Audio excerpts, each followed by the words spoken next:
Micky, just before we talk about the football, I wondered if we could talk about the other night and the tribute as well from the supporters and the way that not just the players but the supporters rallied round as well. Yeah, it was fantastic, but not surprising. I think we've shown we are a football club that cares about the supporters and consider them as we really do as a big family. And when things like that happen, we show that we were upset and we wanted to show our support. And I think that the football club and the players and everybody did that. So that was important that we did that. But I've got to stress that I'm not surprised, because that's just the way we are. We don't mean it. We don't stage it. It was just the emotion of something so tragic as Nate sadly passing away. That's how it made us all feel, and we wanted to show our support, and I think we did that. And the players, I thought, coped with it really well, because on the field you couldn't really ask for much more. Yet human nature is that they could have been caught up a little bit in that emotion. Of course, yeah, they had to show focus and professionalism and do their jobs. But as you've seen, they definitely had that in their mind, because they wanted to at the end show that they cared, and the fans did as well. And again, a show of strength from everybody to come together to hopefully show Nate's family that we're all with them. Roughly 2/3 of the season gone now, believe it or not. You're in second place, a 4-point gap over Northampton. Is it now staying in that top three, or do you look ahead, as in look towards Forest Green? No, it's about winning the next game, preparing properly tomorrow. We've worked hard today, getting the boys ready again, preparing again tomorrow, and then going and try and picking up another 3 points. And that's how close we'll keep our focus is just on that. And then as we go along, obviously we'll have a look and see where we're up to, but it'll be complete focus on what we can control, and all we can control is what's here now. So we'll continue to deal with that. I know you'd prefer not to talk about that game against Forest Green, but has it impressed you the way that the players have bounced back on 2 occasions since that? Were you ever concerned at all? No, I'm not bothered about talking about the game against Forest Green. We've used it as a learning tool, if you like, as we always do. We looked at it, thought where we could have done better, where we've done okay, and the fine details that need to go your way in big games like that, how we can improve for the next game. That's all how we've looked at it. Again, I'm not surprised the way the boys bounce back, because I know their mentality, and I know that we can quickly bat it off, take the lessons forward, and just move on, because that's what you've got to do in football. And they've done that. But we've got to continue to keep on looking forward and keep improving and keep getting better, keep getting results. Just on Kane Hemmings, who got a couple of goals the other night, are we starting to see what you brought into the club now from him?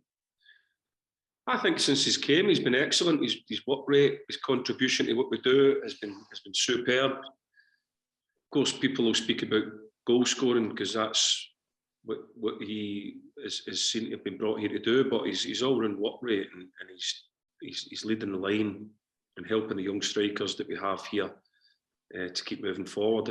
He's been great since he's came here. He's great in the building. He's a good lad, and we're really pleased that he's here with us. And of course, he was far from your only January transfer signing. We've just been talking to Josh Hawkes as well, but great credit to yourself and to James Vaughan and everybody, I suppose, involved in that process of getting the right players in January. Yeah, there's a lot of people involved in it, and I'm not going to start naming them all, because I might leave one out and they'll get upset. But we have a real good group of people here who work very hard to help identify talent. Then we get it monitored and watched, and then we try and find out what would be the best to come here and help us to move forward.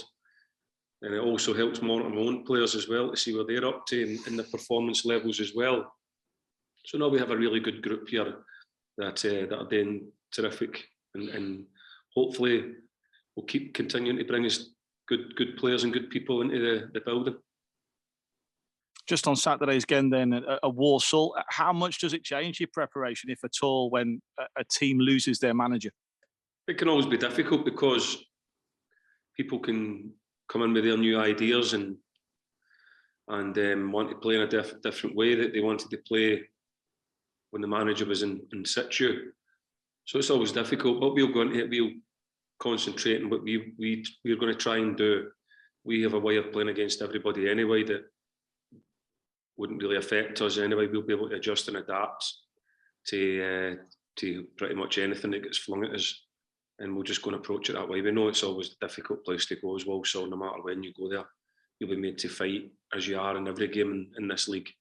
So that I can assure you will be no different. So we're doing there expecting that and go and try and perform and pick up a valuable 3 points. Yeah, could be coming up against an old friend as well in Manny Monty. Yeah, Manny's obviously, I had a lot of brilliant times with Big Manny. So yeah, it'll be nice to see him hopefully after the game, and hopefully we've picked up the 3 points. But no, he did well for Tranmere, Manny, and it'll be good to see him. Thanks for your time, Micky. Thank you. Hi, Micky. Hi, Anne. Last time Walsall won a point in the league was New Year's Day, but that's not something that you can take for granted, is it? No, if you start to think that way and think that you get any givens in football, that's when you start to get your problems. You've got to make sure you steer away from that and just keep focused on trying to be the best version of yourself. That's important that you do that, because that's what it's took for us to pick up points. So that'll be no different on Saturday. And a lot of people have said about the side scoring goals this season and how it's been a bit difficult, but Tranmere have actually scored more goals than Walsall in the league this season. Is that a sign that things are starting to work a bit better in the final third? I think a sign that the things are starting to work in the final third will be pointing to the fact that we're second in the league. So I don't care how many points, how many goals you score, as long as we keep contesting at the right end of the table. The formula about football is to score more than the team you're playing against. Doesn't matter how many you get. So we continue to keep focused on that and not get focused on the negatives that sometimes bounce around. At the minute, there's only positives, and we'll keep drawing on them, keep trying to get better, and keep trying to win games of football. Is there an update on Jay Spearing at all? Any idea how long he's going to be out for? Yeah, he's going to be a few more weeks yet. So I think he's only been out for about a week. So we'll monitor him. But he's a fit lad, and fit lads will sort of recover quicker. So we'll expect him to have a speedy recovery and come back into the group. But he's been brilliant about the club. He's at every game, and he is driving the boys on as much as he can and helping us to keep things moving forward. So he's still playing a big part in what we're doing. Will Joe Murphy be back in the squad this weekend? Joe, maybe, yeah. We'll know more tomorrow. So the likelihood is hopefully yes. We'll see how he goes tomorrow. And then, are there any other bumps and bruises in the squad? Yeah, we've got a few. So we'll see how they are again tomorrow. A few are a wee bit doubtful for the weekend, and a few will be a wee bit doubtful if the game is tonight. But we've got a squad to cope with that, and it gives somebody else the opportunity to come in and keep us moving forward. And then at the back, when you're faced with the defence that you've got, it's always a formidable thing for opposition attack. But then once you get past the defence, you've got Ross Doohan in goal, and he's got the second best save percentage in League Two this season. How important is having a goalkeeper that's been that good? Oh, unbelievable. Ross is a big part of what we do here. It's why we waited so patiently and worked so hard to try and get him to come to Tranmere. Because I knew what a talented goalkeeper he is, and he's getting better all the time. He works so hard on his game, and he's improving, and with every game he's gaining that bit more experience, and he's certainly a valuable member of our squad.